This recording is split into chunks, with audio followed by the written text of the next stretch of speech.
Hadirin Bapak Ibu yang dimuliakan Allah Subhanahu wa taala.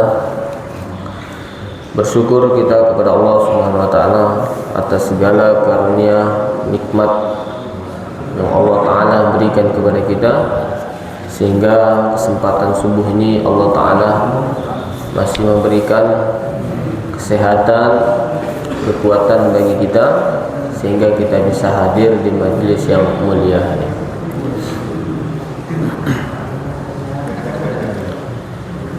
Bismillahirrahmanirrahim. Kita lanjut kajiannya, yaitu kitab Bidayatul Hidayah.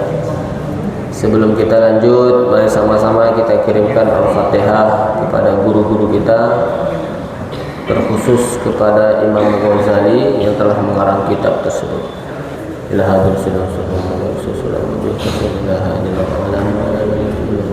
Al-Fatihah.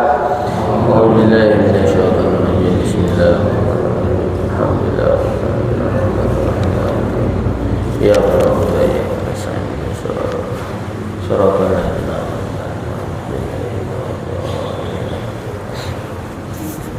Bismillahirrahmanirrahim. Kita lanjut. Fa innal malaikata tabzutu laka ajnihataha idza masyaita. Fa innal malaika, maka sesungguhnya para malaikat-malaikat itu tabsutu membentangkan sapa malaikat laka bagimu ajnihataha, yaitu sayap-sayap mereka. Jadi ketika kita mulai menuntut ilmu, mulai memperbaiki akhlak kita, mulai merubah dari kebodohan hingga menjadi kepintaran, maka malaikat ridho, mereka ridho sayapnya untuk apa? Idza masaita. Mereka ridho sayap mereka dibentangkan untuk dijadikan jalan bagi kita, bagi orang yang sedang menuntut ilmu. Fa innal malaikata, maka sesungguhnya para malaikat-malaikat tabsutu membentangkan sapa malaikat laka bagimu ajnihataha, yang sayap-sayap mereka. Idza masaitu, jika kamu berjalan, maka ketika kita mau berjalan itu malaikat ridho membentangkan sayap mereka untuk kita berdiri atau berjalan di atas mereka. Maksudnya apa? Maksudnya itu adalah karena saking ridhonya malaikat itu melihat orang yang sedang menuntut ilmu atau orang yang sedang memperbaiki akhlaknya. Wahai tanal bahri, dan makhluk-makhluk yang ada di laut atau yang ada di air, tastaghfiru, meminta ampun sapa makhluk yang di dalam air tersebut laka bagimu. Jadi ikan, air, semua makhluk yang ada di dalam air laut, air siapa saja, maka semuanya itu meminta ampun kepada kita. Idza sa'aita, setiap langkah kita. Jadi setiap langkah kita itu kita diampuni dosa oleh makhluk-makhluk Allah Ta'ala. Malaikat membentangkan sayap kepada kita, dan ikan yang ada di air laut, mereka semua meminta ampun kepada kita. Idza sa'aita, setiap langkah kita.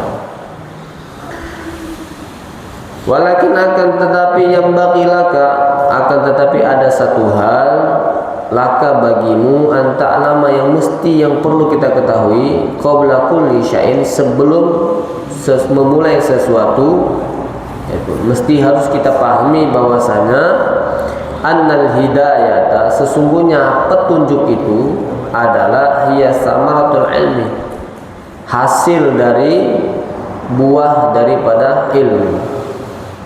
Jadi ketika kita mendapatkan ilmu, maka hasil buah dari ilmu itu adalah hidayah, petunjuk. Jadi ketika kita sudah mendapatkan ilmu, maka buah daripada ilmu tersebut adalah petunjuk, hidayah.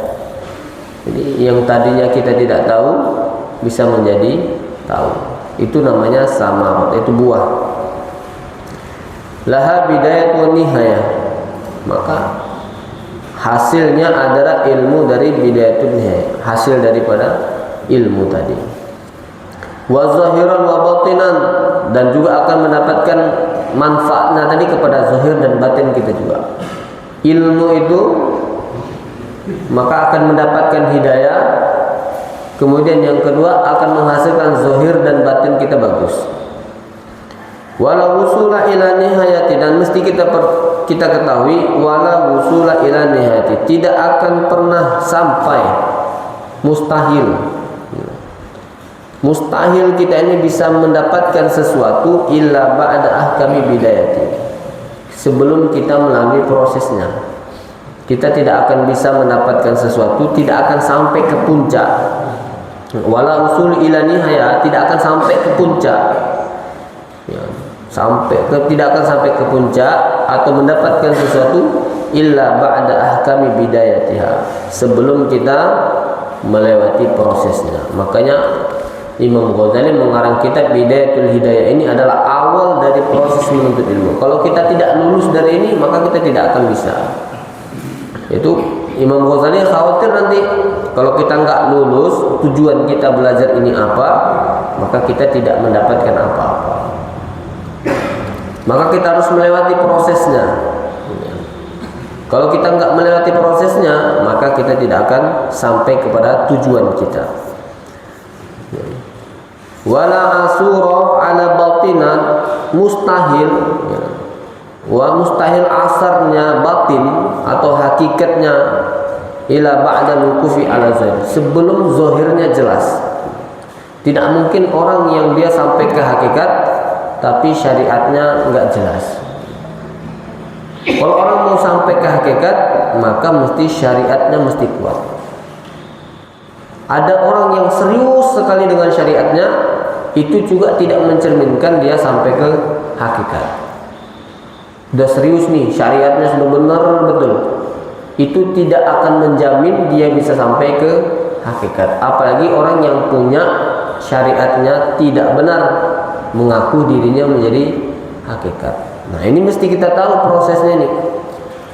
Orang yang merasa dirinya hakikat sedangkan syariatnya tidak jelas, maka ini berarti maknanya dia tidak paham tujuannya apa.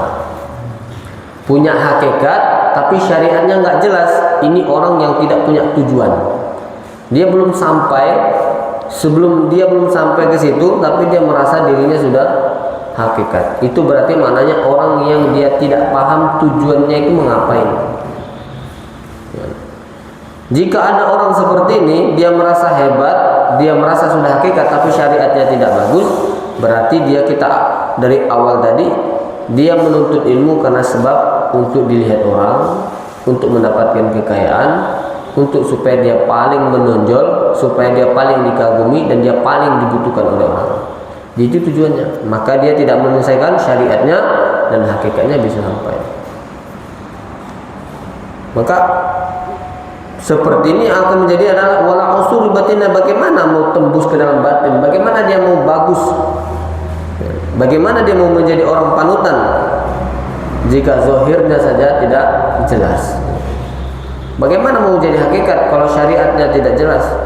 Bagaimana dia kalau mau pergi nyebrang sedangkan dia pakai perahu yang tidak jelas, banyak bocor, banyak sakitnya, bagaimana dia mau sampai? Kita mau ke Meranti misalnya, mau ke Bengkalis pakai kapal, tapi kapalnya banyak rusaknya, banyak bocornya. Naik pesawat itu tiba-tiba mesinnya mati di dalam. Kita bagaimana mau sampai ke dalam tujuan kita? Waha ana masyirun alaika, Imam Ghazali mengatakan waha ana masyiru alaika, maka ini aku menulis, aku mengemukakan kepadamu, wahai siapa? Orang-orang yang menuntut ilmu, bidayatul hidayah.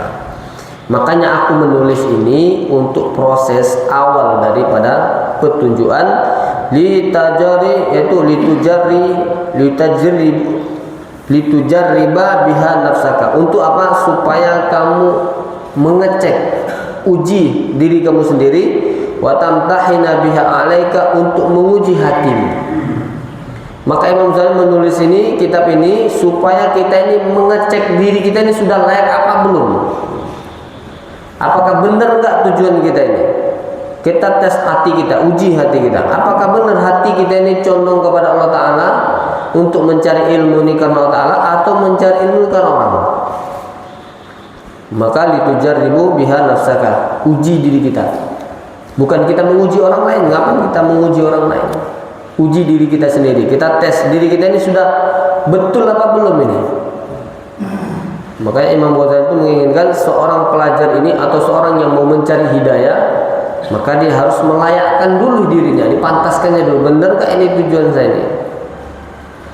Karena sebelumnya kalau kita ini nggak memantaskan diri, kalau niat belajar hanya karena ingin dipanggil ulama, misalnya dipanggil ustadz misalnya, supaya dipanggil orang paling alim di situ, maka wasyarriku laka fi khusra, yaitu sebelumnya bahwasanya kita ini akan menjadi ilmu kita ini bukan menjadi hidayah kepada kita, akan tetapi ilmu yang menjadi maksiat kepada kita, ya, karena sebab kesombongan kita. Fa in sadafat wa in sadafta, jika hati kamu ini condong, qalbaka ilaiha ma'ilan, condong kepada sesuatu, mencari amal tadi sudah kita condongkan hati kita, memang benar kesenangan kita dalam ini menuntut ilmu ini karena Allah Ta'ala. Wa nafsaka biha mutawi'a, dan hati kita dan jiwa kita pun taat kepadanya, sudah condong juga. Maksudnya kita sudah memang betul-betul hati kita ini sudah betul condong kepada Allah Ta'ala, sudah memang condong kepada ilmu, memang sudah benar niat kita ini untuk melangkah sesuatu itu. Walaha qalbika, dan hati kita ini sudah siap juga, dan hati kita sudah tidak menerima yang lain, hanya untuk pandang kepada Allah Ta'ala, siap dengan apa-apa. Fadunaka tonati ila nihayati, maka kalau sudah seperti itu, maka fato'allatu ila nihayati, maka barulah kita sampai kepada puncaknya tadi. Kalau hati kita ini sudah mulai condong kepada ilmu, sudah mulai jiwa kita ini sudah betul serius ikhlas lillahi ta'ala kepada ilmu, kemudian hati kita ini sudah benar, sudah betul tujuan kita untuk menuntut ilmu karena untuk Allah Ta'ala, untuk menjauhi kebodohan dari kita, untuk memperbaiki akhlak kita, maka seperti itu berarti kita sudah sampai kepada puncak, maka sudah boleh. Imam Ghazali mengatakan, maka kalau sudah sampai seperti ini, kalau sudah bagus tujuan kamu fil bahril umum, maka wataqalatu fil bahril ulum, maka kamu boleh mencari ilmu yang lebih luas lagi. Jadi kalau hati kita ini sudah benar, sudah memang karena Allah Ta'ala, hati kita ini sudah condong kepada ilmu tadi, jiwa kita sudah memang masuk ke dalam ilmu, tidak menganggap, tidak bukan harta, bukan karena dipanggil apa-apa, bukan dipanggil ulama, bukan karena pengen dihargai orang lain, maka Imam Ghazali mengatakan wa takhalluqana fi baharil ulum, maka kamu ini sudah boleh untuk mencari ilmu yang lebih luas lagi. Tapi kalau hati kita masih pengen dilihat, wah, masih pengen dipanggil ustaz, supaya pengen kita dipanggil orang paling pintar, maka seperti ini kita belum boleh untuk mencari ilmu yang lebih luas lagi. Wa in sadafat qalbaka inda mawahjatika iyha, jika kita dihadapkan hati kita berhadapan dengan sesuatu yang menunda-nunda, ya, wabil amali bimaktasada mumatilan, ya, dengan amal-amal yang bimbang, fa'lam, ketahuilah, an nafsaka ma'ila, sesungguhnya jiwa kamu mendorong ila talabil ilmi. Ketika kita orang yang sedang belajar, ya, condongnya hati kita yaitu tidak mudah menyerah, ya kan, kita sudah pasrahkan diri kita, memang betul-betul kita, maka itu adalah jiwa kita, ketahuilah bahwasanya jiwa kita ila talabil ilmi, sudah benar-benar menuntut ilmu. Tapi kalau misalnya kita ini sudah condong dalam amal kita, jiwa kita sudah condong sesuatu yang tidak bagus, hiya nafsu al-amr bil su. Tapi kalau kita ini memang jiwa kita mendorong, keinginan kita mendorong supaya mencari sesuatu, mencari harta dunia supaya dipanggil ustaz, maka ilmu tadi yang kita tuntut tadi, talabil ilmi hiya, tuntutan ilmu yang kita tuntut tadi, hiya nafsul amar, yaitu adalah suatu nafsu amarah yang mengajak kita untuk bisu, untuk melakukan kemaksiatan. Jadi belajar ini penting, walaupun kita pelajarannya agama, walaupun kita belajarnya di pondok pesantren, tetapi kalau hati kita ini memang untuk sesuatu perkara yang tidak disukai Allah Ta'ala, supaya mencari nama baik, supaya dipanggil ulama, supaya dipanggil ustadz, bisa jadi angkuh, maka seperti ini yang amr bisu. Pelajaran yang kita pelajari ini tidak ada manfaat bagi kita, akan tetapi untuk mengajak kita kepada kejahatan. Wa qad ihtada al-muti'ata li syaitan, yang ada kita ini malah apa? Terjerat. Sesungguhnya wa qad sungguh intahado, ia bangkit, wa muti'atu untuk mengikuti li syaitan.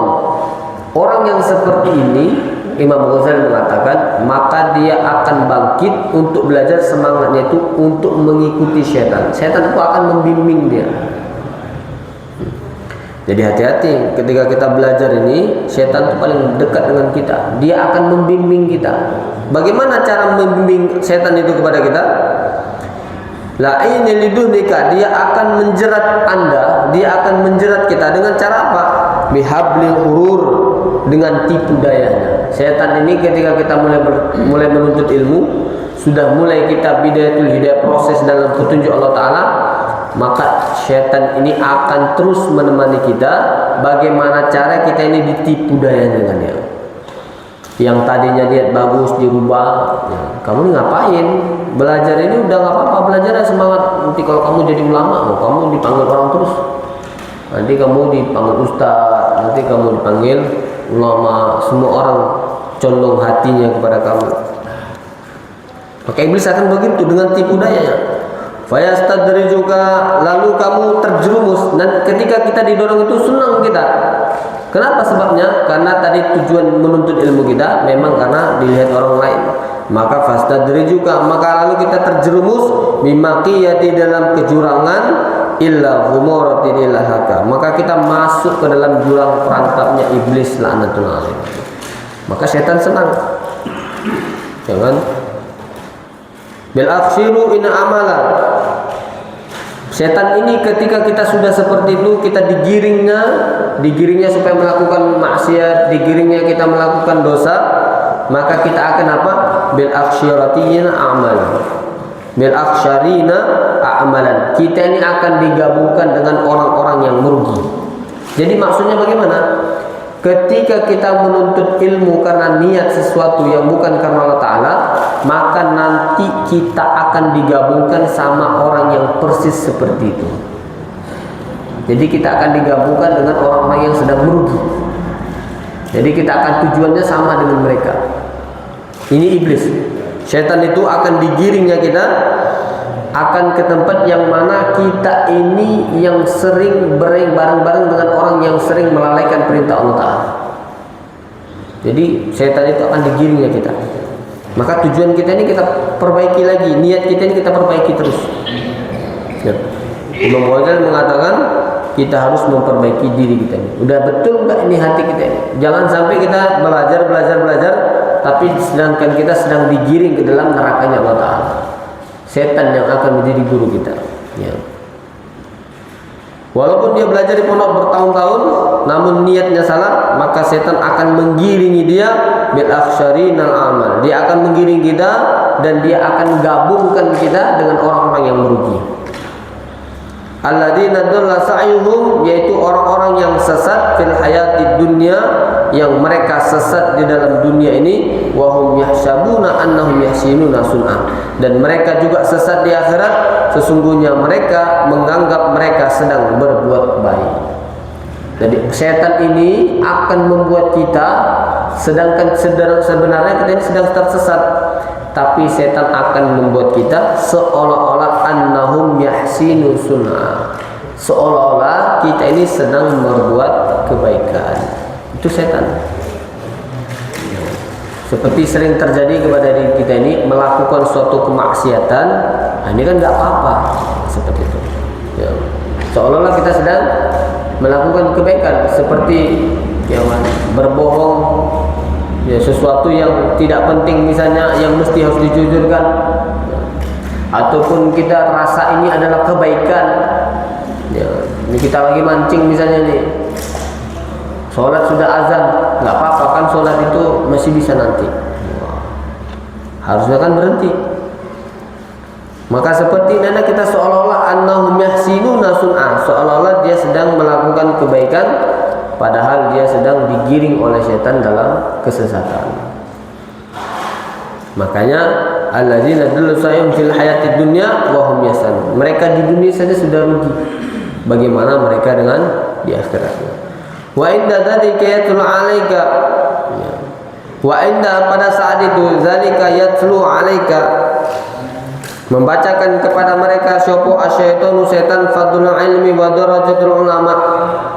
Ketika dia sudah digiring, ya kan, sudah masuk dalam perangkap setan, kita ini sudah masuk dalam perangkap setan, maka saat itulah iblis akan memberikan kepada kita, siapa setan tadi, dia akan berikan fadilah-fadilahnya.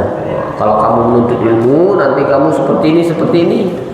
Nanti kalau kamu jadi ulama, seperti ini, fadlul ilmi, dia akan menjelaskan tentang bagaimana ilmu, dijelaskan. Dia masuk dalam hati kita. Wa darajatul ulama, dan derajat-derajat yang ulama, wa ma warada fihi minal azil al-khabar, ya kan, supaya kita ini terjerumus dengannya. Jadi setan ini akan membungkus sesuatu itu dengan kejahatan itu dengan kebaikan. Maka mesti hati-hati kita. Maka sebelum kita mulai belajar ini, maka mesti ada bidayatul hidayah. Kita nggak akan sampai prosesnya apabila hati kita masih terpaut dengan keduniaan. Tidak akan sampai hakikatnya apabila diri kita, jiwa kita ini masih mencintai kemasyhuran kita. Oh, pengen dipanggil ustaz, supaya kita dipanggil ulama, supaya kita dipanggil orang soleh di kampung kita, supaya kita dipandang orang-orang, oh ini orang paling rajin. Maka seperti ini, kalau ada dalam jiwa kita ini, maka fa'lam, ketahuilah, syaitan, sesungguhnya setan itu sedang menggiring kita dalam kesesatan. Digiringnya kita supaya kita melakukan sesuatu yang tidak. Dia akan beri, memang kita akan setan itu akan memberikan fadilah-fadilah ilmu, derajat-derajat ulama, dikasih tahu sama kita supaya kita semakin semangat untuk menjadi ulama itu. Ternyata supaya kita pengen dihargai orang lain, ya, supaya kita dipandang orang lain, akan digiring kita.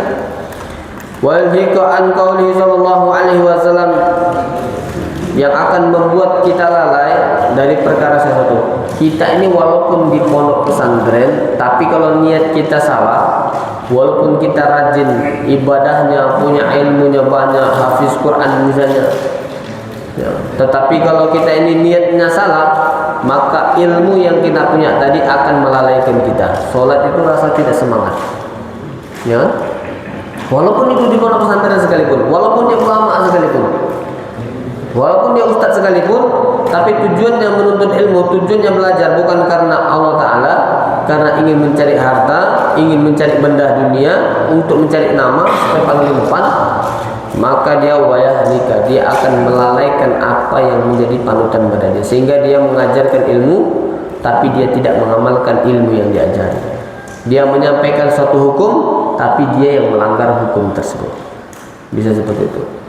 Karena An-Qauli sallallahu alaihi wasallam, sebagaimana sabda Nabi sallallahu, "Manin azdada ilman wa lam yazdadu huda, lam yazdad minallahi illa ba'da." Ya.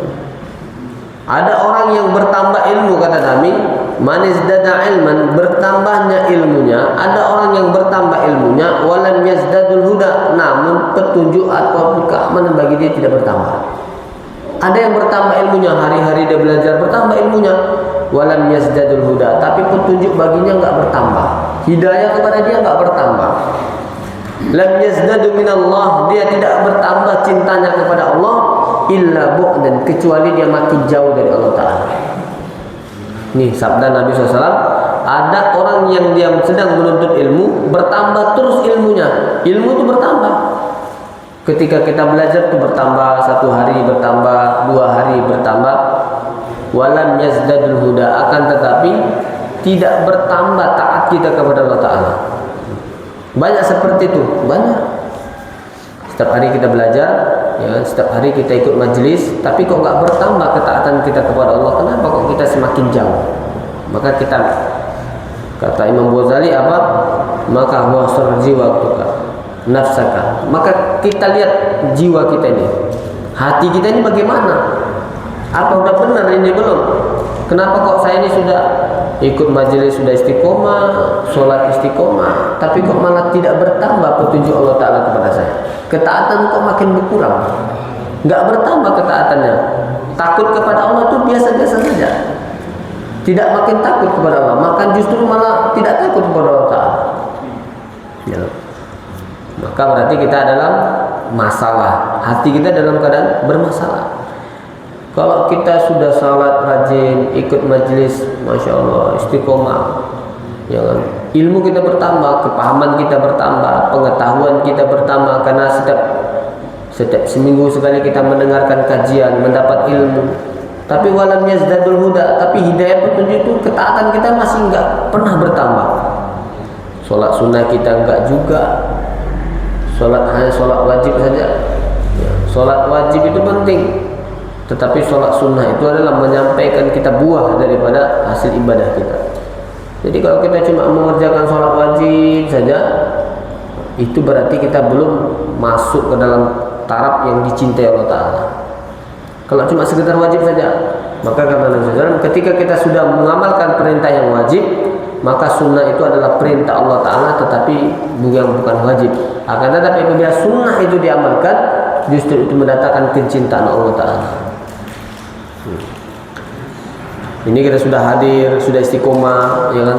Bertambah ilmu kita, bertambah pengetahuan kita, ya kan? Sudah pandai kita hukum ini seperti itu. Tetapi walam yazdadul huda, bukan bertambah ke orang lain menjadi pintar, kita semakin merosot dalam hidayah kita. Berkurangnya hati kita, lam yazdadu ilallah, dia tidak akan bisa dekat kepada Allah Ta'ala illa bu'dan, kecuali dia makin jauh dari Allah Ta'ala. Kita belajar bertambah ilmu kita kok malah makin jauh dari Allah Ta'ala. Maka ini kita introspeksi diri kita. Apakah benar ini, sudah benar kah pelajaran kita seperti ini? Apakah kita sudah memang menuju yang dikehendaki Allah Ta'ala, atau sesuatu yang semakin jauh dari Allah Ta'ala? Karena kita seringkali ya, sesuatu ya, kita mau mengerjakan sesuatu supaya pengen dilihat orang, kita mengerjakan sesuatu supaya kita dipanggil ustaz, supaya kita dipanggil ulama, supaya kita pengen dihargai. Maka seperti ini ilmu kita pun sebanyak apapun, lam yazdadul huda, dia tidak akan bertambah hidayahnya, akan tetapi semakin jauh dari Allah Ta'ala. Nah, kalau jauh dari Allah Ta'ala bagaimana? Walaupun sekalipun dia punya ilmu, maka dia tetap bermaksiat kepada Allah Ta'ala. Apalagi kita sama sekali tidak punya ilmu, maka lebih mudah bermaksiat kepada Allah Ta'ala. Seperti itu. Maka kita harus introspeksi diri kita. Wa an qouli sallallahu alaihi wasallam, sebagaimana ucapan baginda Nabi SAW dalam sebuah hadis, asyaddun nas, manusia yang paling keras azabnya nanti, kata Nabi, asyaddun nasi azaban, manusia yang paling keras azabnya nanti di akhirat, yaumal qiyamati, pada hari kiamat, siapa? Alimun, orang alim, ulama, ustadz, orang pemuka agama, tokoh-tokoh agama, guru agama. Mereka ini adalah orang yang nanti siksanya lebih keras di akhirat Allah Ta'ala. Lam yanfa'uhu bi'ilman, karena sebab apa? Karena ilmunya tidak manfaat kepada dirinya. Nah, kalau kita tadi menuntut ilmu karena orang lain, maka ilmu kita pelajari tidak akan manfaat bagi kita. Ya. Mazdadul ilma, bertambahnya ilmu kita tapi tidak bertambah hidayah, tidak bertambah ketaatan kepada kita. Maka kata sabda Nabi SAW, asyaddun nadi azaban yaumal qiyamah alimun lam yanfa'u lahu ilman. Orang yang paling, manusia yang paling pedih siksaannya, orang yang paling keras siksaannya pada hari kiamat adalah alimun yanfa'uhu lahu bi'ilmihi, yaitu ulama yang dia tidak bisa menjadi bermanfaat ilmunya kepadanya. Jadi hati-hati ini. Harusnya semakin bertambah ilmunya, semakin taat dia kepada Allah Ta'ala. Akan tetapi semakin banyak ilmunya, maka semakin banyak maksiatnya kepada Allah Ta'ala. Ini bahaya seperti ini. Ya, maka ini ada mendapatkan siksa yang paling berat. Nah, nanti di hari kiamat ini para ustaz-ustaz ini, ustaz hakim ini siksanya paling gede nanti. Paling pedih azabnya di akhirat. Ditanya ilmunya, ditanya belajar ngapain belajar ilmu. Sudah ditanya ngapain belajar ilmu, tujuan belajar ilmu ditanya lagi. Setelah tujuan ilmu ditanya lagi, sama siapa kamu pelajari, sudah pernah kamu sampaikan apa belum. Pertama, tujuan belajar ilmu ngapain, terus ngapain belajar, terus sudah pernah diajari apa belum, apakah sudah diamalkan apa belum. Banyak pertanyaannya. Tapi karena dari awalnya itu dia udah saya mengajar ini, tapi karena supaya dipanggil ustaz, sudahlah. Asyaddun nazi azabil yaumil qiyamati alimun. Orang yang paling pedih siksaannya di akhirat yaitu ulama yang tidak bermanfaat ilmunya kepadanya. Jadi itu tujuan kita belajar ini mau ngapain? Kalau begitu nggak usah lagi saya belajar lah. Wah, masuk kerak-kerak neraka itu nanti tempatnya. Kita menghindari seperti itu. Wa kana sallallahu alaihi wasallam yaqul, maka oleh karena itu Nabi ini selalu doa. Doanya itu apa? Allahumma inni a'udzubika minal ilmi la yanfa' wa qalbi la takhsha wa amal la yarfa' wa du'a la yasma'. Nabi sering doa seperti ini. Doa kita setiap salat doa. Allahumma inni a'udzubika, ya Allah sesungguhnya aku berlindung kepadamu min ilmin la yanfa', dari ilmu yang tidak bermanfaat, wa qalbin la yakhsha, dari hati yang tidak khusyuk, wa amalan la yarfa', amal yang tidak diterima, wa du'an la yasma', dan doa yang tidak didengarkan. Jadi orang yang dia menuntut ilmu atau dia dalam proses hidayah menjadi tasawuf atau menjadi akhlak atau ingin menjadi hamba Allah Ta'ala, ingin menjadi wali Allah Ta'ala, tapi dia karena niat karena orang lain, niat harta benda supaya menjadi kaya, banyak sekarang banyak. Kalau nanti saya jadi ustadz kan nanti saya ceramah sekali 4 juta. Satu kali assalamualaikum saja udah cair ya kan, 4 juta. Seperti ini kalau sempat saya diundang seminggu saja 5 kali, wah 5 kali 5 ya 25 juta seminggu, kan lumayan itu, bisa beli Pajero dalam setahun, seperti itu. Maka seperti ini doanya tidak akan pernah didengar Allah Ta'ala, hatinya nggak bisa khusyuk, amalnya nggak diterima, doanya pun nggak diterima Allah Ta'ala. Kalau doa kita udah nggak diterima Allah Ta'ala, bagaimana itu? Ya kan? Sehingga Nabi mengkisahkan ada seorang yang dia di padang pasir, tak punya makan dan tidak punya minum, hampir-hampir mati dia. Dia berdoa, ya Rabb, ya Rabb, ya Rabb, ya Rabb. Malaikat bingung, kok Allah tidak perintahkan dikabulkan doanya ini? Kenapa nggak dikabulkan Allah Ta'ala? Ini kan sudah sengsara betul nih. Ya. Maka kata Nabi, karena pakaiannya haram, dia makan dulu makanan yang haram, ya kan? Semua yang dia kerjakan dahulu perkara-perkara yang haram. Maka kalau katakan kayak gitu nanti di akhirat itu, orang di akhirat itu tahu dia minta ampun kepada Allah Ta'ala, tapi Allah tidak akan pernah mendengarkan. Aduannya itu tidak pernah dengar Allah Ta'ala. Itu ulama asli seperti itu. Walaupun dia masya Allah tahajudnya, ya kalau Ustaz kan jarang putus tahajudnya, kelihatannya, ya. Kelihatannya kalau dari luar bapak-bapaknya melihat Ustaz-Ustaz itu, oh ini paling dekat dengan Allah Ta'ala ini, ya. Padahal ulama itu, Imam Ghazali mengatakan, sesungguhnya aku ini bukan orang baik, hanya saja Allah Ta'ala menutupi aibku. Seandainya Allah SWT buka aibnya, masya Allah, masing-masing kita ini kalau dibuka aibnya mungkin bisa pingsan kita mendengarnya. Tapi karena Allah SWT tutup aib kita. Namun yang paling parahnya adalah seorang ulama, ya, kelihatannya masya Allah di depan orang lain, tapi dengan amal sendiri nggak punya, tahajud nggak pernah, sholatnya pun di rumah, ya. Ya, ketika dia dipanggil misalnya ceramah, paling cepat, tapi untuk amal dirinya sendiri anjlok. Maka seperti ini dia sedang membawa dirinya ke dalam neraka. Terus bagaimana dengan orang yang disampaikan? Orang sampai nggak ngaruh. Kita yang mendengar pendengaran ini nggak ngaruh. Tetapi bagi diri dia sedang menjatuhkan diri dalam neraka. Ya, banyak seperti itu, banyak. Karena sebabnya itu tadi, sebab belajar tadi supaya pengen dipanggil orang. ya, supaya dipanggil ulama. Beda lagi kemasyhurannya. Ya.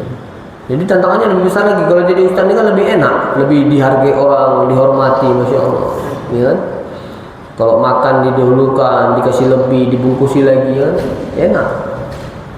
Udah tuh pulang pun diantar, dijemput, enak sekali. Kalaupun kita datang ke rumahnya, setengah jam kita nunggu, kita ridho betul. Padahal dia di rumah tak ngapain, disengajanya kita nunggu. Ya. Jangan. Banyak seperti itu, banyak. Kita tengok dari badannya pakai jubah, pakai sorban, masya Allah. Ceramahnya menyentuh hati kita. Maka yang seperti ini, apabila kita ini tadi pertama niat belajar menuntut ilmu tadi karena dunia, karena supaya kita dipanggil ulama, maka kelihatan kita ulama, tetapi hasilnya kita masuk nerakanya Allah Ta'ala. Ya. Banyak seperti itu, banyak. Bukan hanya satu saja. Ya. Makanya harus perbaiki diri kita nih. Niat kita belajar ini mau ngapain? Niat menyampaikan ilmu mau ngapain? Mau dipanggil ustaz? Kalau mau dipanggil ustaz, berarti kita tidak ada bagian sama sekali di akhirat Allah Ta'ala. Kalau kita sudah merasa dipanggil ustaz, maka kita tahajud akan lepas. Tahajud tidak lagi, sholat pun di rumah, yang dengan dalil bahwasanya fikih kita, ya, sholat berjamaah itu kan fardu kifayah menurut Imam Syafi'i. Ya. Walaupun Imam Syafi'i mengatakan sholat berjamaah itu fardu kifayah, tapi Imam Syafi'i sendiri tidak pernah sholat sendiri selama hidupnya. Selalu sholat di masjid berjamaah. Walaupun beliau memberikan fatwa sholat berjamaah itu hukumnya fardu kifayah. Ya. Tidak pernah ditinggalkan sholat berjamaah. Nah, kita malah memberikan dengan fardu kifayahnya. Itu sebabnya kita belajar tadi salah niat kita. Karena kita nggak melewati prosesnya. Kita mau jadi hakikat saja. Oh, saya ini sholatnya di Mekah. Ya. Syariatnya nggak punya. Maka seperti itu nggak akan sampai tujuan kita. Bidayatun hidayah ke puncak itu nggak akan pernah sampai kita. Puncaknya itu di mana? Puncaknya itu adalah ketika kita sudah menjadi wali Allah Ta'ala, ketika kita ini sudah memang tawajuh taat kepada Allah Ta'ala, tidak pernah memandang apapun. Kita dipuji nggak menjadi bangga, kita dihina tidak menjadi rendah. Tapi kalau kita dipuji hati kita masih kembang, ketika kita nggak dihargai kita merasa sakit hati, berarti tujuan kita itu masih salah. Baginda Rasulullah SAW itu diludahi santai, nggak merasa kalau sana saya ini Nabi ini diludahi. Wah. Ya. Nabi aja diludahi sampai 4 kali, nggak ada ngomong seperti itu. Kita yang baru lulus pondok pesantren yang cuma bisa baca kitab itu pun baca kitabnya salah-salah. Wah, udah bergaya, nggak tahu kemana asal usulnya. Ketika saja dipanggil namanya, nggak panggil nama ustadz saja, tak apa pengurus ini, masa panggil gitu, haji nih haji, ustadz ini nggak dipanggil namanya. Ya. Pengen betul dipanggil namanya ustadz, masya Allah, senang betul dipanggil ustadz. Apalagi dipanggil al-mukarram kan, wih, udah paling mulia sendiri di situ. Padahal dia paling banyak dosanya di situ. Karena ulama ini banyak dosanya. Dia menyampaikan hal ini, tapi dia tidak pernah mengamalkannya. Itu sebabnya apa? Sebabnya kita ini belajar bukan niat karena Allah Ta'ala, tapi niat untuk mencari keduniaan. Maka bagaimana caranya? Tadinya niat kita ini salah, makanya ini gunanya Imam Ghazali yang menulis bahwasanya kita ini butuh proses. Ketika seperti ini hati kita sudah mulai condong, sudah suka dengan panggilan orang, maka kita rubah, keluar kita dari posisi tersebut. Hari ini memang nih niat saya ini masih salah nih, maka saya harus keluar dari niat saya tersebut. Ya. Karena nggak gampang.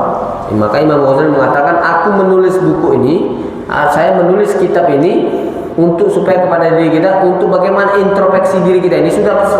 Saya sudah belajar hampir udah selesai saya belajar. Wah, saya niat sekarang udah belajar nih, udah selesai. Maka ini perlu lagi kita proses lagi. Kita ulang lagi, kita niat lagi, perbarui niat kita lagi.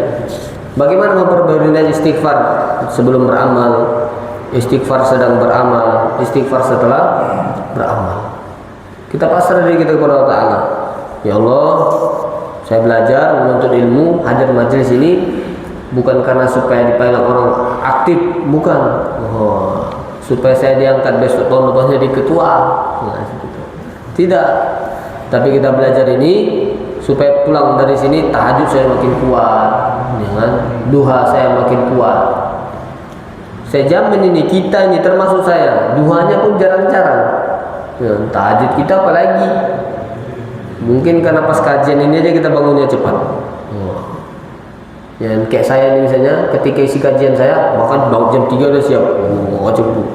Tapi ketika bukan jadwal saya, wah, santai-santai bangun udah komat ya.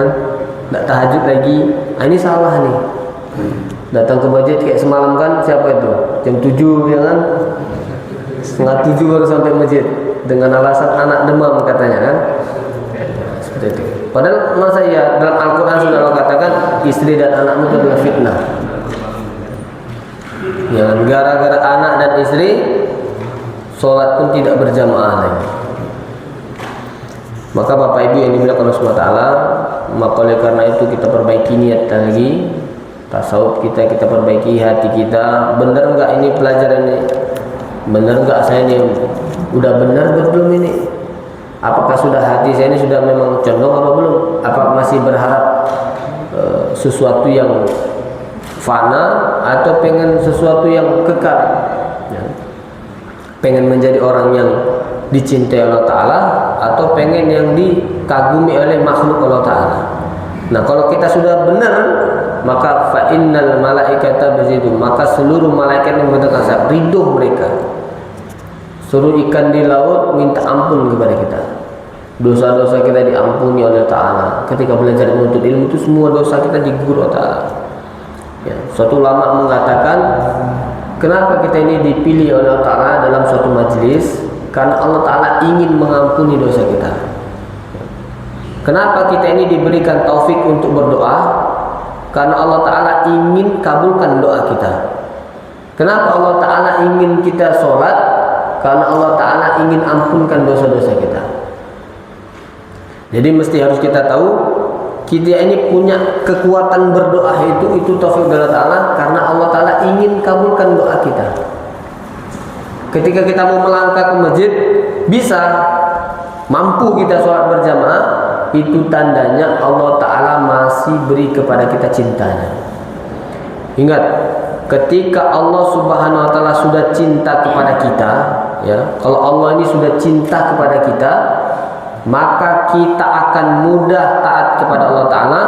Kita akan susah melakukan maksiat kepada Allah Ta'ala, meskipun maksiat itu kita rencanakan. Ini saya mau merencanakan, mau mencuri, mau maksiat, mau bermaksiat. Tapi kalau Allah cinta kepada kita, itu meskipun kita merencanakan maksiat tersebut, tidak akan bisa kita lakukan. Tapi kalau kita sudah tidak dicintai Allah Ta'ala, kita akan mudah melakukan maksiat walaupun tidak direncana sekalipun. Kalau Allah sudah nggak cinta kepada kita, maka kita akan malas taat kepada Allah, malas sholat, malas segala macam-macamnya. Tapi kita bisa melakukan maksiat meskipun tanpa kita rencanakan sekalipun. Kalau sudah cinta Allah Ta'ala, nggak ada lagi kepada kita.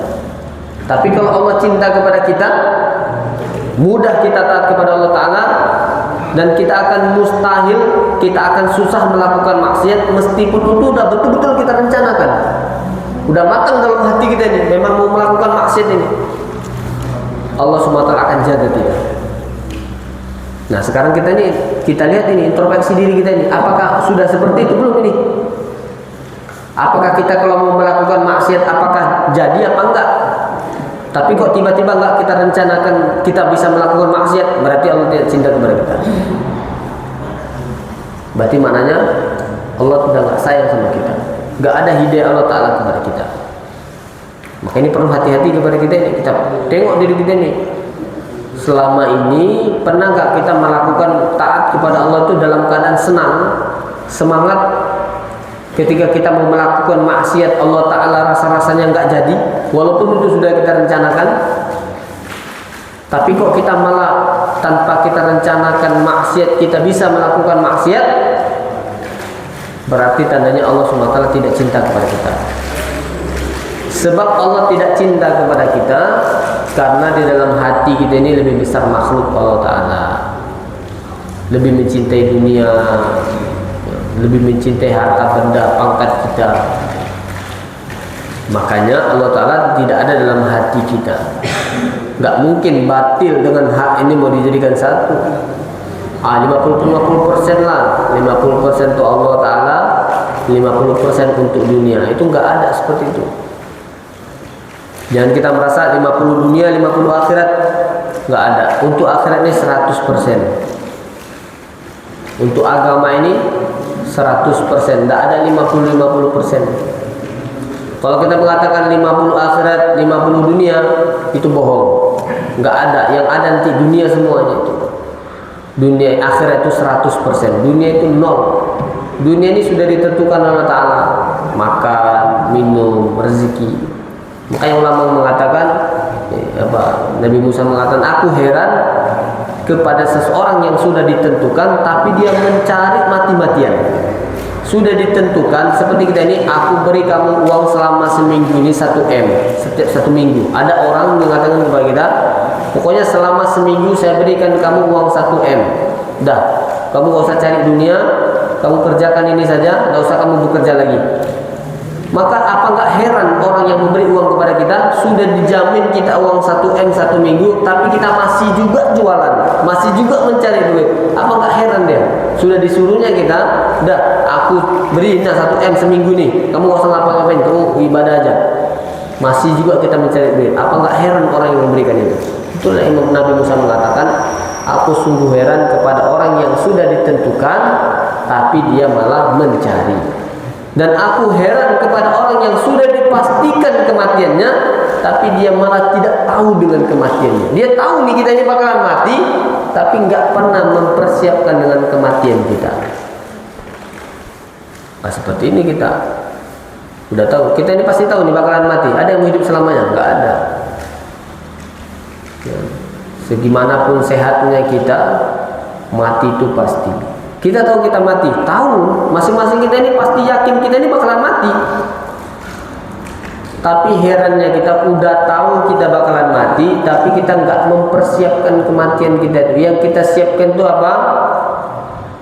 Mobil bagaimana jadi 4, istri biar 4. Itu yang kita pikirkan hari-hari, ya kan?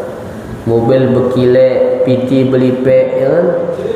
Rumah bertingkek, bini ampe. Wah, itu yang dalam pikiran ini hari mana bisa tercapai di situ. Ya. Lagi asik memikirkan Fajar itu, tiba-tiba malaikat mau datang. Wah, mana Fajar itu katanya? Wah, Fajar itu dikubur. Maka kita banyak amal. Jangan hanya sholat 5 waktu saja kita kerjakan. Kalau cuma sholat 5 waktu saja, itu belum mendatangkan cinta Allah kepada kita. Itu pun kewajiban kita, ya kan? Bukan saya ini cukup 5 waktu saja. Jangan merasa kita dengan sholat 5 waktu kita itu sudah mendatangkan cinta Allah kepada kita. Tidak. 5 waktu ini adalah kewajiban, hak wajib kita kepada Allah Ta'ala. Seperti seseorang yang telah memberikan hidupnya, telah memberikan kepada kita, sudah ditanggungnya makan minum kita. Seperti kita di kerja perusahaan itu, kerja wajib kita kapan? Dari jam 8 sampai jam 5. Itu adalah kerja wajib kita, karena sudah kita digaji dalam setiap bulannya. Kita digaji mulai dari jam 8 sampai jam 5. Itu kerja wajib kita. Sedangkan lembur itu adalah tambahan. Kerja wajib kita yang begitu-gitu aja digajinya kita. Tetapi jam wajib kita itu kita tambah. Yang tadinya jam istirahat kita gunakan sedikit, kita bekerja terus. Ditengoknya sama direktur kita, ini jam istirahat dia kerja. Dan pendapatannya bulan ini dia paling banyak ini. Maka kita mendapatkan cinta dari direktur itu. Kita nggak lagi jadi karyawan, diangkat kita menjadi direktur manajemen. Begitu dengan Allah Ta'ala. Kalau kita cuma mengerjakan sholat 5 waktu itu memang sudah kewajiban kita, hak kita, tugas kita kepada Allah Ta'ala. Tapi dengan sholat sunnah, puasa, sholat duha, tahajud, baca Quran, itu lembur, itu yang menyebabkan Allah SWT cinta kepada kita. Kalau seandainya cuma sholat 5 waktu yang mendatangkan cinta kepada Allah Ta'ala, maka para ulama, Imam Syafi'i contohnya, dia tidak akan melakukan sholat duha dengan menghatamkan Quran. Ya. Nabi tidak akan pernah sholat malam sampai bengkak kakinya, sholat tahajud sampai bengkak kakinya. Nabi itu tidurnya hanya untuk mendapatkan sholat tahajud. Habis isya Nabi tidur. Habis sholat isya itu nggak lama-lama, habis zikir, habis segala macam, habis amalan untuk sebelum tidur, Nabi tidur. Tidur tuh nggak sampai 1 jam. Kira-kira sudah melayang, sudah hilang dunia ini, terbangun langsung sholat, tidak berhenti sholat sampai subuh, sampai azan subuh. Sehingga Aisyah mengatakan, ya Rasulullah, engkau ini kenapa memaksakan dirimu? Kenapa engkau capek-capekin sampai bengkak kakimu sholat, sedangkan engkau telah diampuni Allah Ta'ala? Kalau seandainya cuma sholat 5 waktu mendatangkan cinta kepada Allah Ta'ala, maka Nabi, para ulama tidak akan mau sholat sampai ribuan rakaat. Ternyata di sunnah itulah mendatangkan cintanya Allah Ta'ala kepada kita. Tahajud, duha, baca Quran kita, zikir pagi petang kita. Ini kita zikir la ilaha illallah jarang kali dalam hati kita. Kalau kita dalam hati kita ini tidak ada Allah Ta'ala, maka kita tengok aja keseharian dia, kesandung dia, apakah dia ucapkan nama Allah? Kesandung sedikit, apakah dia ucap nama Allah? Ataupun kaget, apakah dia ucap nama Allah Ta'ala? Maka ketika Nabi itu mengatakan, apa yang ada di dalam itu juga yang akan keluar. Susu dimasuk ke dalam, susu juga keluar. Air putih yang di dalam gelas, air putih juga yang keluar. Begitu juga ruh kita ini, apa yang di dalam maksiat, maka dengan kemaksiatan dengan keluar. Kalau di dalam tubuh kita dengan ketaatan, maka dengan mengeluarkannya dengan ketaatan juga. Nah, jangan kita merasa sholat 5 waktu ini cukup bagi kita. Jangan, tahajud kita istiqomah. Mulai Ilyas rahmatullah akan mengatakan, barang siapa yang sholat tahajud 2 rakaat tidak ada putusnya, jangan, istiqomah 2 rakaat setiap malam, maka dia tidak akan dimatikan Allah sebelum dia diangkat menjadi wali Allah. Kalau kita menjadi wali Allah itu tandanya Allah sudah cinta maksimal kepada kita. Tapi kalau baru ngaku-ngaku jadi wali itu enggak wali namanya. Yang menganggap wali itu Allah Ta'ala dan tidak ada pengakuan wali sedikit pun. Karomah itu tidak ada pengakuan, saya bisa seperti ini, enggak ada, itu bukan dari Allah Ta'ala.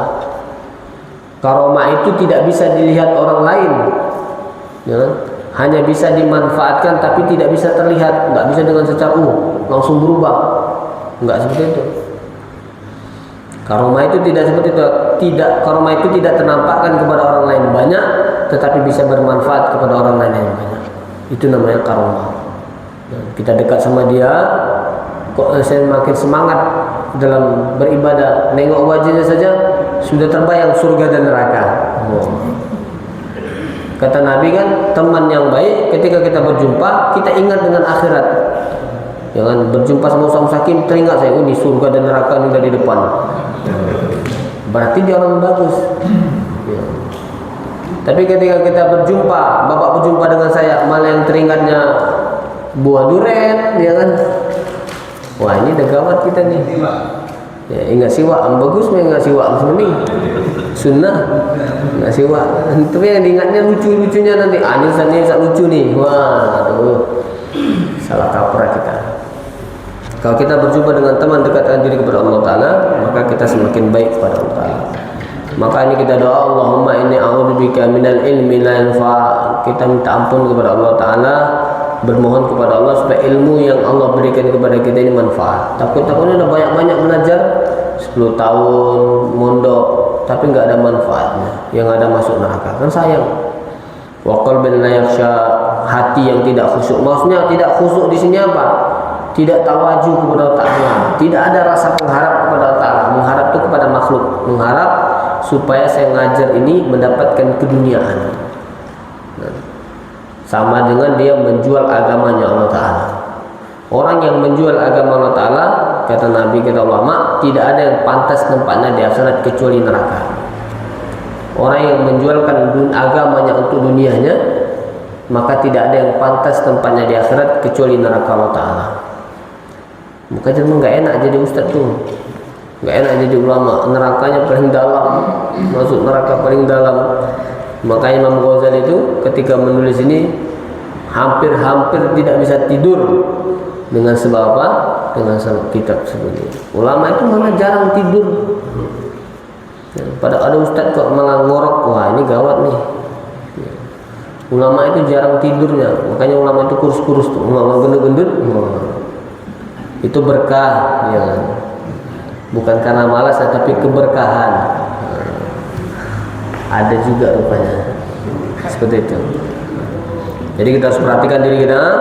Ini kita sudah sampai di sini, ini baru mukaddimah nih. Mukaddimahnya saja sudah mulai menjerit hati kita mendengarkannya. Demikianlah, semoga Allah Ta'ala perbaiki diri kita, hati kita. Semoga betul tawajuh hati kita ini karena Ta'ala.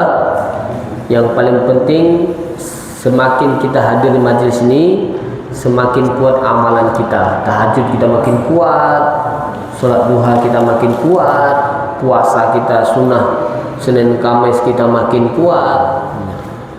Kita puasa Senin Kamis, nggak perlu lagi nggak ada dalilnya tuh, ada dalilnya semua. Ya kan? Puasa Senin Kamis, tahajud, istiqomah, sholat duha. 2 rakaat dulu kita mulai, dari 2 rakaat nanti naik menjadi 4 rakaat sampai 12 rakaat. Nggak apa-apa, 5 tahun pertama ini 2 rakaat, nanti 5 tahun kedua tambah 2 rakaat lagi. Bisa, nggak apa-apa. Jangan langsung, hari ini langsung tahajud 12 rakaat, habis itu tahun depan baru lagi. Wah ini sama aja nih. Nggak bisa lah, sama dengan kita bekerja 1 hari dapat duit 1 juta, nggak mau lagi kita bekerja selama setahun dengan alasan 1 juta cukup dengan 1 tahun. Baru 3 hari udah makan nasi putih kita nanti. Nah, jadi puasa mutih pula kan. Jadi alhamdulillah sampai sini saja kita sampaikan, nanti kita lanjut lagi. Semoga Allah berikan manfaat kepada kita. Ada yang mau ditanyakan? Kalau ada kita tanya jawab. Ya silakan. Salam.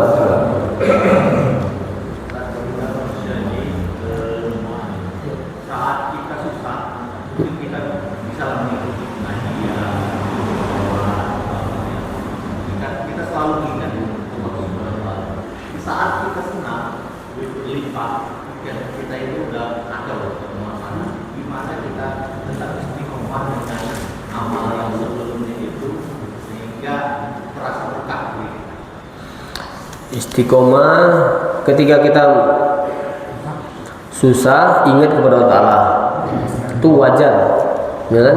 Setiap orang pasti. Tapi kalau sudah dapat 1 Fortuner, klakson orang pun tidak lagi. Klakson pun klakson, tapi kaca tetap tutup. Jadi kita entah siapa ini, entah hantu, entah orang. Itu adalah suatu kewajaran, ya, wajar. Sombong, ya. Maka bagaimana istiqomah? Ini saya sudah istiqomah nih, ketika dapat dunia bagaimana saya juga tetap istiqomah. Kalau kita ini benar dari awalnya tadi memang Allah Ta'ala, maka walaupun dunia datang kepada kita tetap di istiqomah. Tapi ketika kita mendapatkan keduniaan, mendapatkan harta banyak kok berubah, berarti awalnya sudah salah. Sudah dipastikan. Sudah dipastikan niat kita mentaati ini, niat kita ibadah ini bukan karena Allah Ta'ala, ya kan? Innamal a'malu binniyati wa innama likulli imri'in ma nawa. Amal kita ini tergantung dari niat kita.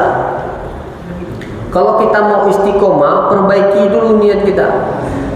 Zahir kita ini perbaiki, maka batinnya akan hasil. Niat kita perbaiki dari sekarang ini. Ya Allah, walaupun ada harta segalanya mau tetap istiqomah. Orang sudah masuk, ya kan?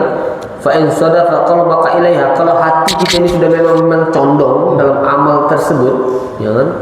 Wa nafsaha biha muta'ada. Nah, jiwa kita ini sudah menjiwai dan hati kita sudah siap, maka kita akan apapun sampai puncak. Walaupun kita dapat Fortuner lah, mau Pajero, mau kaya, mau dapat ruko 5, istiqomah aja dalam amal. Tapi kalau dari awalnya tadi, ya kan, fa in talabul ilmi ila dunia, jika kita menuntut ilmu untuk dunia, ataupun tadi untuk sholatnya kita supaya tidak karena malu sama mertua, ya, karena sebab kita masih di rumah mertua misalnya, kalau nggak sholat kan, mak malu betul. Ketika kita sudah di rumah sendiri nggak sholat, ini masalah. Jadi bagaimana cara kita istiqomah tadi? Cara istiqomah adalah dipaksakan diri kita ini. Nanti akan terbiasa. Kemudian niat kita perbarui. Udah benar nggak ini?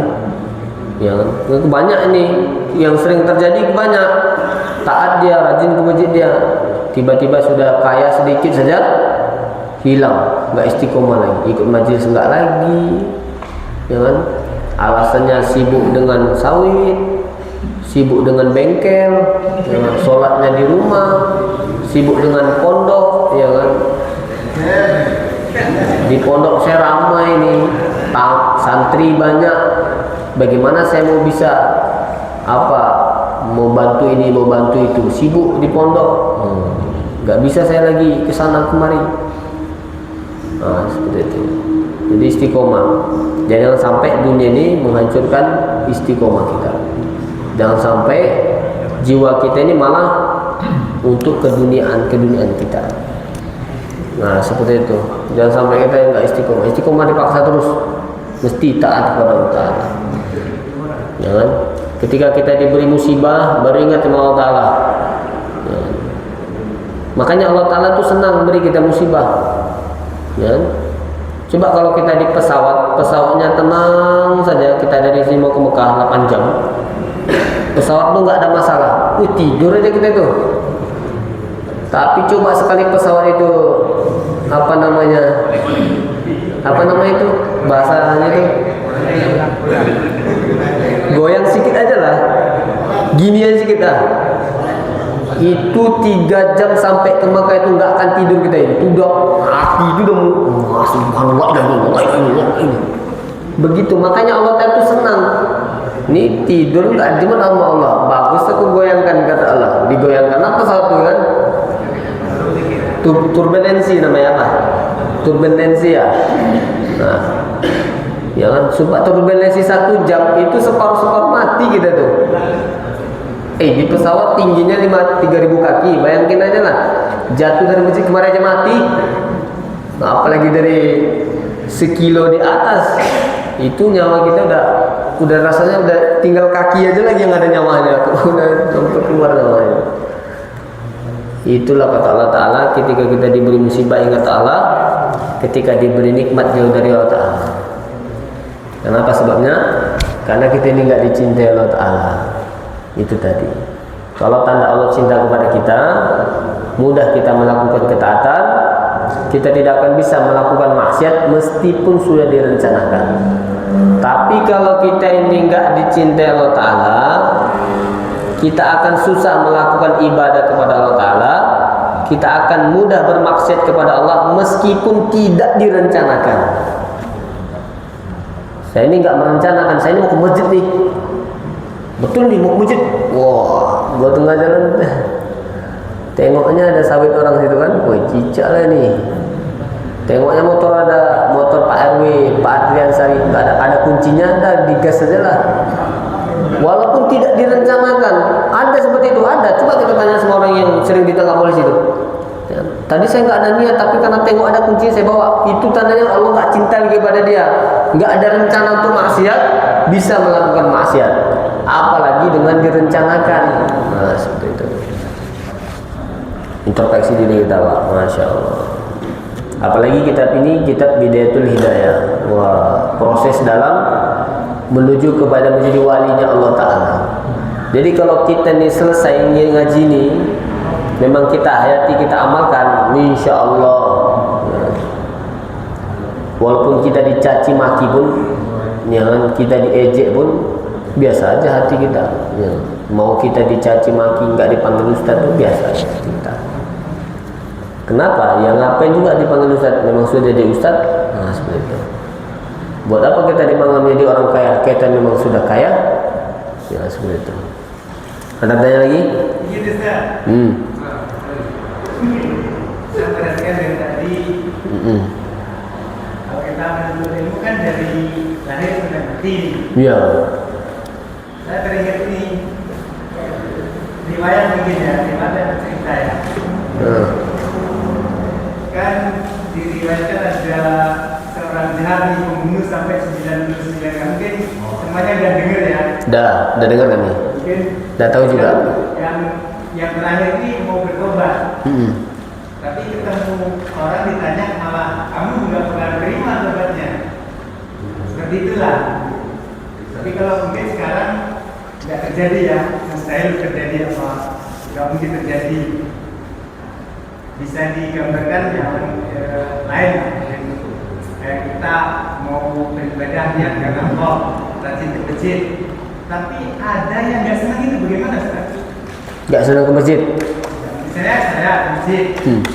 Ada orang nggak senang sama kita? Nah, gitulah. Itu kan bisa digambarkan seperti itu. Kita yang ke masjid orang yang nggak senang. Apa? Ngapain kita memikirkan orang lain? Kan sudah ada di sini tadi. Kan ada jadi gampang. Ya. Kita ke masjid nggak jadi mundur lagi kita, jadi nggak semangat lagi. Nah, di sini dia Imam Ghazali mengatakan tadi wahana ana masyhur alaika. Di sini aku tuliskan bidayatul hidayah, proses kamu petunjuk itu untuk apa? Litujarribu biha nafsaka, supaya kita ini melihat diri kita, mentengok diri kita, jangan tengok orang lain. Ya, kita tengok diri kita. Kalau orang lain bilang ini ngapain kita dengarkan orang lain? Ya. Kita jadi malas. Wah, ini kalau malas itu masa itu namanya tanggung-tanggung namanya. Ya. Kalau kita pengen ini Ustaz nggak jadi lagi kita sholat, alah kaleng-kaleng gitu namanya. Ya. Nggak ada kepribadian. Ya. Jangan pula kita lihat orang. Ngapain kita pandang orang lain? Orang lain itu nggak akan pernah betul pandangannya kepada kita. Nah. Seperti riwayat tadi kan 99 jadi 100 jadi pembunuh lagi karena merasa kita tidak terima. Bapaknya jawabannya seperti itu. Nah, jadi mau bapak seperti itu?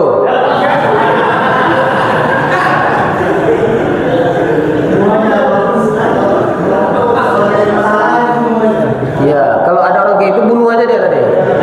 Kalau ditengoknya sok rajin ambil koran, tunggu pak, bawa pisau tusuk perutnya. Gitu. Supaya nggak ada orang lagi yang seperti itu kan. Kalau Nabi SAW, bedanya Nabi dengan kita, akhlakul azimah itu, akhlaknya Nabi SAW itu, ketika orang mencelakakan kita, ketika orang mencelakai Nabi balas dengan lebih baik daripada itu. Orang lempar kita bunga, kita lempar dia dengan buah. Gitu. Kita ini Imam Ghazali mengatakan, Imam Syafi'i mengatakan, jadilah kita ini seperti pohon yang berbuah. Walaupun mereka melempar kita dengan batu, tapi kita membalas dengan buah. Seperti itu. Kalau kita dilempar dengan batu, lempar dia dengan bunga. Ikutkan sekali dengan pot-potnya kan. Insyaallah Pak ya.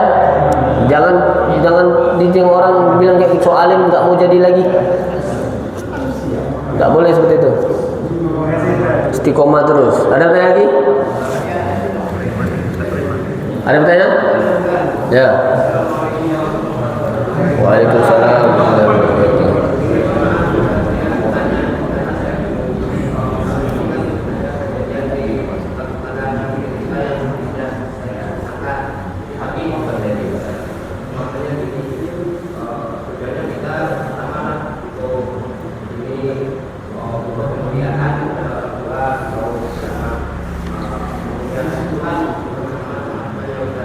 Jadi pas kebetulan itu saya ini sakit atau istri sakit. Jadi karena tadi punya perawat, saya takut TV atau apa kita nanti jatuh. Tapi panggilan kita sudah jadi kita kan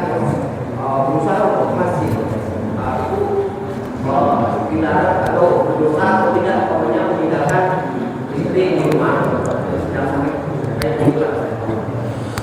Ya kalau itu masalahnya uzur, itu namanya uzur, itu nggak masalah, itu nggak ada misalnya, nggak ada penyebabnya. Ya kalau misalnya orang tua kita, istri sakit, stroke misalnya, kita mau cebokin dia, waktu azan sudah tiba, itu nggak apa-apa, jangan ditinggali dia dalam keadaan beol, nanti mana repot kan. Nah, selesaikan dulu hajatnya. Karena kata Nabi, barang siapa yang membantu menyelesaikan hajat orang lain, Allah akan selesaikan hajat-hajat kita yang jauh lebih penting lagi. Tapi jadi ketinggalan jamaah ini Tidak apa, tidak berdosa itu. tidak berdosa itu. Jadi sholatnya tidak jamaah. Padahal selama hidupnya punya jamaah belum berdosa. Nggak berdosa itu. Kalau untuk istri, anak, orang tua, ketika mereka sakit nggak ada orang di situ, itu bukan dosa, akan tetapi itu pahala justru. Ya.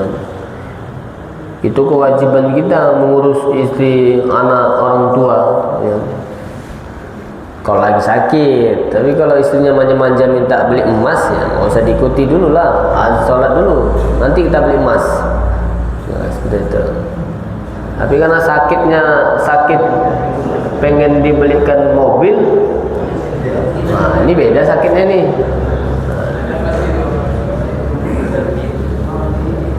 Ada lagi? Bang Reki? Harus itu.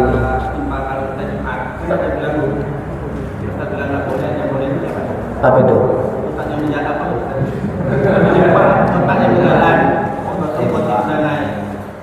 Ya, kalau itu bagusnya memang bukan tidak boleh nggak bolehnya, jangan. Bukan tidak boleh dengan, bukan tidak boleh tidak boleh, boleh saja. Hanya saja mengurangi kalau khutbahnya lagi berkhutbah itu, sehingga kita tidak tawaju, itu saja. Boleh saja, cuman hanya saja mengurangi. Harusnya memang nggak boleh, cuman karena sudah keadaannya seperti itu, ya kan? Kalau sebelum azan diberikan, orang belum ada, sedangkan orang itu masuknya ya ketika khutbah itu udah khotib, orang yang di luar itu baru masuk, seperti itu. Sedangkan kata Nabi, ketika mendengar khutbah itu tangan gerak-gerak saja, melainkan batu itu menjadi lawo, maka bisa jadi dikiaskan kepada menggeserkan kotak amal. Tapi banyak ulama mengatakan ya, tidak terpengaruh betul, ya, seperti itu. Makanya azan itu ada dua kan. Azan pertama itulah digunakan, pas azan kedua kan sudah selesai itu, mudah-mudahan. Kontak infaknya jangan satu, kalau satu sampai ke belakang lama, 4, 5, satu sab satu, jadi cepat ya. Kalau terlalu banyak sampai selesai khutbah baru selesai apanya, itu yang membuat sia-sia. Itu. Jadi yang pengurus masjid ya kontak infaknya kasih banyak lah, 4 apa 5. Azan pertama itu sedang sambutan pengurus itu, udah selesai juga. Ya seperti itu. Sebenarnya nggak apa-apa kali, cuman ya sedikit apa saja. Tapi kalau hukum fikihnya tidak batal, sholatnya tidak batal. Seperti itu. Ada lagi bertanya?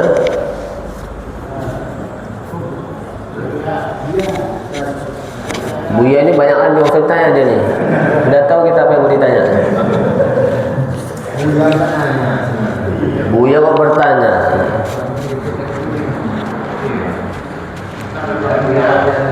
Hah? Apa? Nah itu dia makanya. Kalau saya nggak bisa jawab, Buya kita suruh jawab. Nanti katanya mau dalil pendek apa dalil panjang? Dalil panjang di dapur, dalil pendek di dapur. Ada lagi nggak ada? Kalau nggak ada kita tutup majelis kita ini. Sedikit pemberitahuan wakili dari Masjid Muawana. Besok malam jangan lupa hadir kemari lagi. Insyaallah ya, kita akan adakan Isra Mi'rajnya di Masjid Muawana nih. Jadi untuk tadi sudah dikirim surat undangannya untuk majelis Fastabiqul Khairat. Nah, jadi Bapak ini diundang semuanya. Nabi katakan ketika diundang wajib datang kecuali mati atau sakit. Jadi nggak ada alasan tidak datang. Kalau cuma nganu-nganu itu nggak ada itu. Insyaallah Pak ya. Kita hadir semua nanti malam, kita ramaikan. Iya. Besok malam, Senin malam, tanggal 27 ya, Senin malam Ba'da Isya ya. Ba'da Isya apa itu? Ba'da Isya. Kalau Bapak datang pada maghrib juga nggak apa-apa. Ya insyaallah. Hah? Sama di pasar minggu juga? Ahli kelas? Siapa yang duluan undang? Enggak, yang duluan undang siapa di sini? Nah, di sini datang mati. Mana duluan diundang? Hah? Iya, Jumat. Sama. Sana Jumat juga? Siapa yang duluan detiknya nih? Saya rasa lebih duluan dari kelas 16 itu. Insyaallah.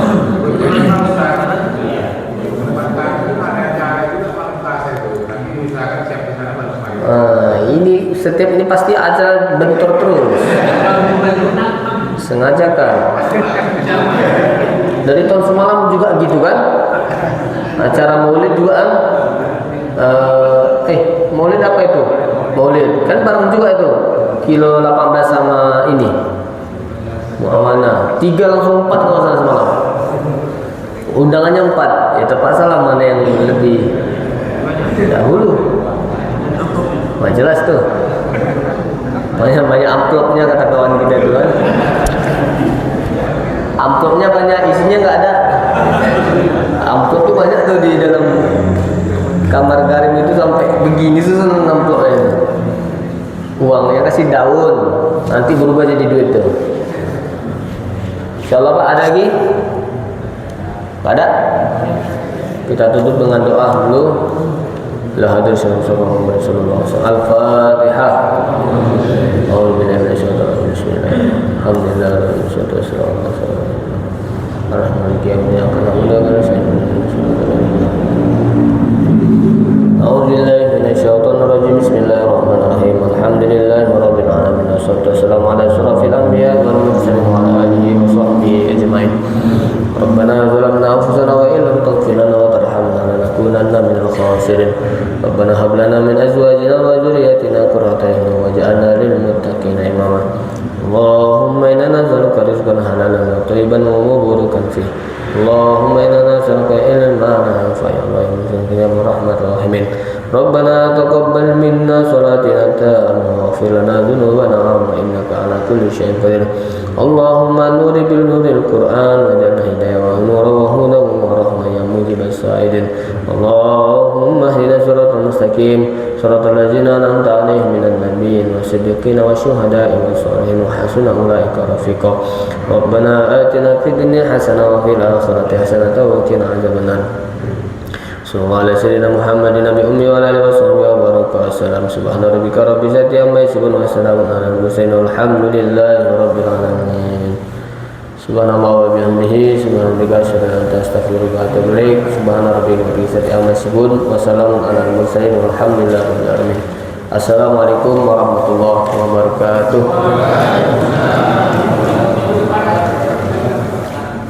Minggu depan di Al-Huda ya. Minggu depan Al-Huda. Minggu pertama dia Al-Huda. Oh iya, minggu pertama. Ini minggu ke enggak pas lah itu. Pas. Minggu depan. Ini kan tanggal 26. Minggu depan di Al-Huda insyaallah. Kata Pak Tono motong sapi katanya.